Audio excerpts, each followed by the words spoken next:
So, and good morning, good afternoon, good evening, welcome back sa ating channel, It's a Chop. So, okay lang ba na nasa lilim yung ating mga carnivorous plant? So, sa pag-aalaga po ng carnivorous plant, meron po tayong mga carnivorous plant na mahilig po sa full sun, meron namang shaded. Pero may mga pagkakataon kasi na may mga hobbyist or mga baguhan po na gustong mag-keep pero wala silang access sa full sun. So mabubuhay pa rin kaya nila no, kung gusto nila talagang mag-alaga halimbawa ng Venus flytrap wala silang full sun, mabubuhay pa rin ba yung carnivorous plant kahit na walang direct access sa sunlight? Ayan. So yan muna natin kung anong epekto ng carnivorous plant or Venus flytrap na nasa arawan. So, yung mga Venus flytrap na nasa arawan, yan, makukulay. Although ngayon talagang maulan. So, ito po, re-replant lang nito pero tingnan nyo na yung mga itsura nila. Diba? Ito hindi ito na-replant. Ito maganda example. So, pag nasa pulsan sila, ang gaganda ng kanilang kulay talaga. Pero hindi ibig sabihin na maganda yung kulay. Ayun na yun, di ba? Actually, kapag walang access sa full sun, actually mas safe ang halaman natin kung alam natin kung paano alagaan. Tingnan natin yung isang halaman dito na nasa shaded na BFT, pero shaded BFT shaded, nasa Nepenthes area. Ayan. Ito yung pitcher plant natin, pitcher plant Venus flytrap na nasa shaded, tapos nabubuhay siya sa live sphagnum moss, which is ito yung media talaga ng mga pitcher plant, pero BFT na ilagay natin. Hindi siya makulay kung mapapansin nyo, pero yan, nagkukulay rin naman siya pero mabagal. Pero kung papansinin nyo, para sa mga halaman sa labas, sila yung, ito yung mga walang masyadong black na traps. Yan, hindi black traps yan, kumbaga mga old rhizome or old traps. Pero tingnan nyo to, yung rosette niya dito na bago, halos wala, diba? Tapos lahat active traps, diba? So sabihin ba dito, mas maganda ang BFT sa shaded at higher humidity? Pwede ko sabihin na oo. Pero kung gusto niyo talagang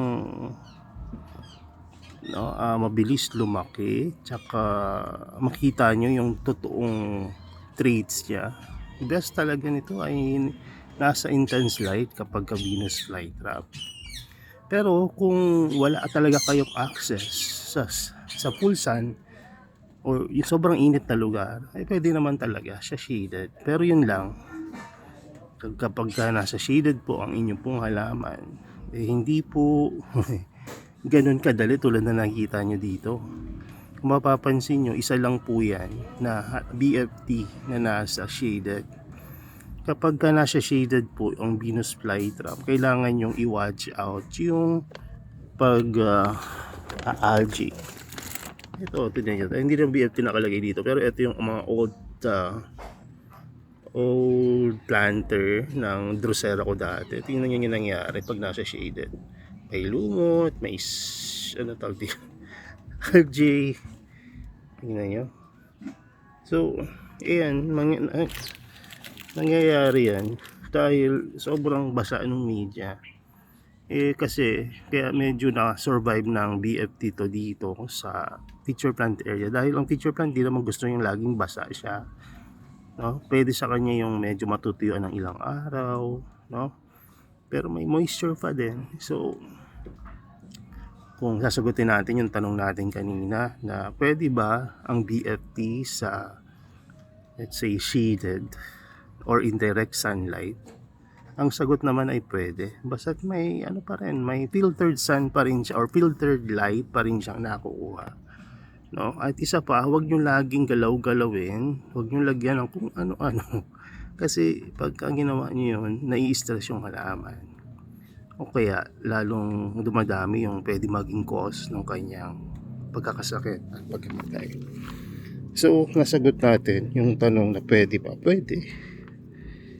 Tadi, minsan yung pulsan-pulsan yabang lang minsan.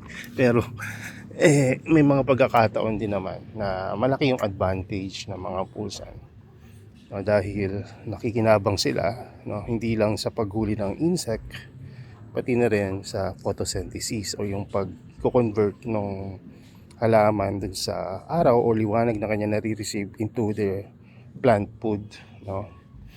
Kapag nasa labas ang mga halaman, ay mabilis rin na de-decompose or nangingitim yung mga traps ng ating mga BFT. Pero kung mabilis na nagkakaroon ng pagda-dark or pagba-brown o pagkamatay ng dahon, pagkalagas sa ibang salita, no, ay ganun din yung pag-produce niya ng mga healthy new growth. Ayan yung isa sa mga hindi kasama sa yabang. No, yung totoong benefits ng pulsan ay napakalaking bagay din. Napapanatili niya na healthy yung halaman, stronger yung or thicker yung kanyang petiole or leaves and traps, no, at no, mas maraming access sa mga insekto, no, kaya mabilis lumaki, mabilis kumanda, at lahat ng available na sunlight na ibibigay nyo ay nakukuha ng halaman. Pagka nasa shaded siya, hindi ganoon kabilis yung transition, although slower. Kung alam nyo gawin yung setup na yon, ay mas safer naman. Kasi dito sa full sun, kapag napabayaan mo ng isang araw at hindi mo nadiligan at natuyo, magkakaroon ka ng crispy Venus flytrap na hindi mo na mare-revive, lalo na kung yung rhizome ay natuyo na. So, ayan, nasa sa inyo, no?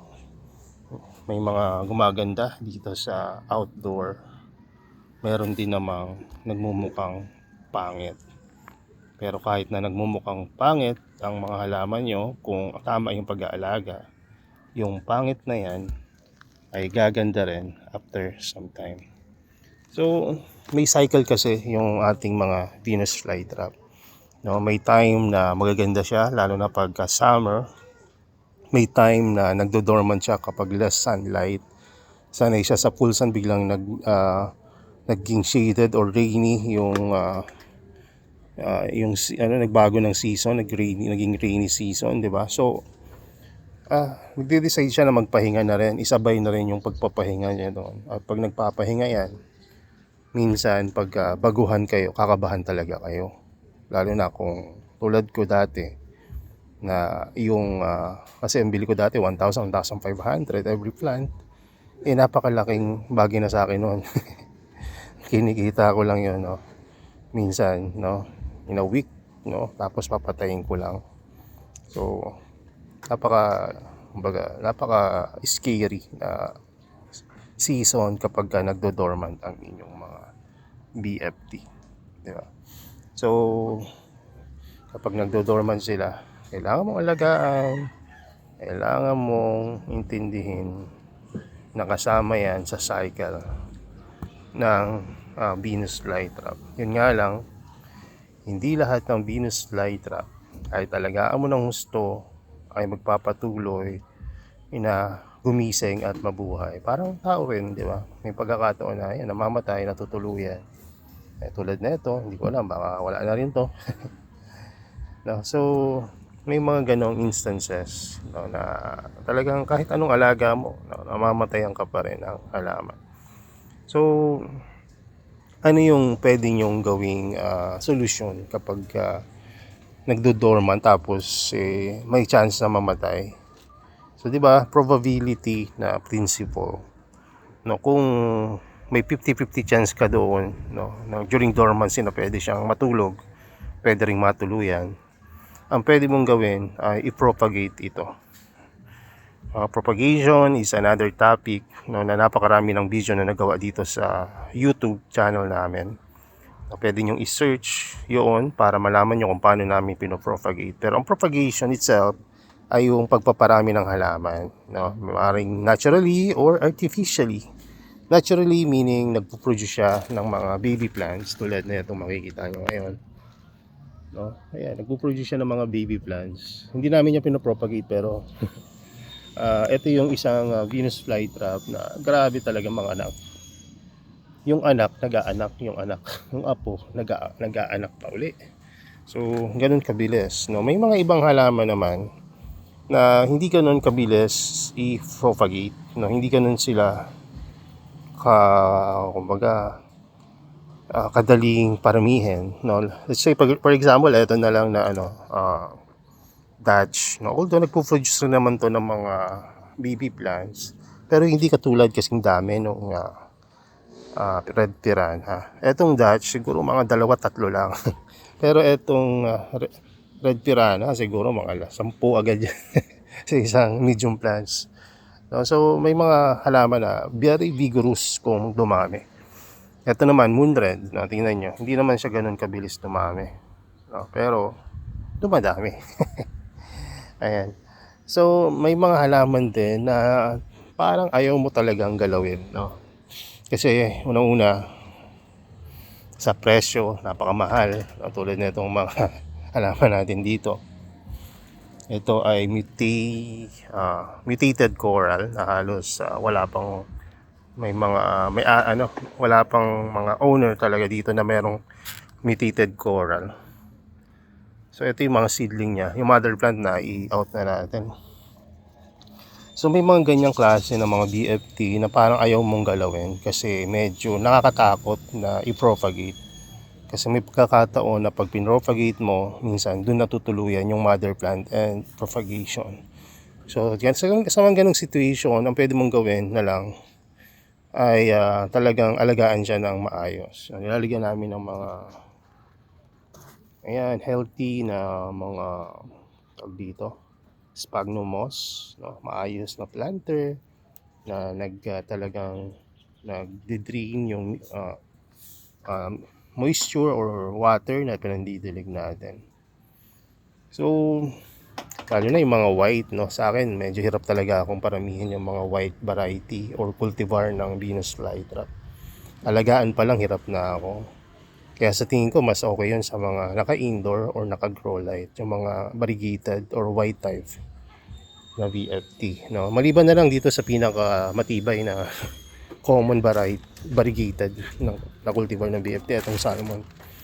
Although variegated siya, hindi ganun ka intense yung kanyang variegation.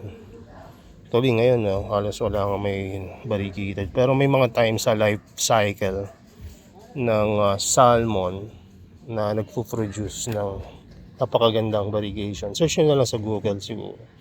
Wala akong matanaw ngayon.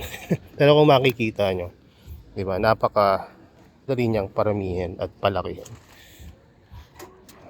Ito pong mga BFT namin ngayon ay newly refatted, kaya ganyan yung itsura. Papaliwanag lang po, no? Yung mga hindi newly refatted, ganun talaga yung itsura nila. Hindi naka-close yung mga traps.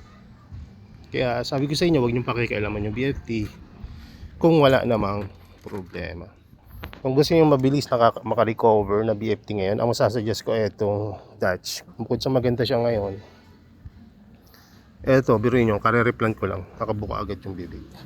Saka ayun yung binili ng bata na around 10 years old, na taga dito rin sa amin. Hanggang ngayon, buhay na buhay niya yung halaman niya. At nakabili na siya sa iba pang seller, no? Natabuhay niya rin niya. Biruin nyo, may mga ganong klase rin talaga na class S na bata. Unang try buhay agad. Samantalang ako dati, unang try ko napatay ko yung halaman ko at yung mga sumunod. Pero dahil sa pagre-research, pagtsatsaga, ayun, nakabuhay tayo at nakapagparami. So ayun, no? Ayun yung topic natin ngayon. Kung mabubuhay ba natin yung BFT sa shaded or less light? Ang sagot po ay yes. Pero wag naman siguro yung sobrang shade na halos wala ng liwanag na makikita or ma-receive yung BFT nyo kasi halaman yan. Diba? Nagpo-photosynthesize at kailangan rin niya talaga ng plant food sa pamamagitan ng sunlight or artificial light na may bibigay niya sa kanya, grow light. So, ayun lang. At kung kayo may access sa full sun, i-full sun nyo, no? Pero kung kayo ay wala talagang access, like sa mga condo kayo, tapos nakatapat yung inyong unit sa mga lugar na walang masyadong liwanag na maghapon, okay lang rin naman yan, no? So mabubuhay pa rin, gaganda pa rin. Siguro naman yung lugar na yon mas maliwanag kaysa dun sa pinaglagyan natin ng BFT dun sa baba, na kung saan ay talagang totally black niya yung sa taas na liwanag, kasi nga bakal yung nasa taas, may styro at halaman pa, di ba? So sa gilid lang siya merong liwanag, meron pang UV plastic. So yun lang, salamat sa panonood, and ingat tayo dahil maulan, baha pa rin sa ibang lugar. God bless pa sa inyo, bye bye.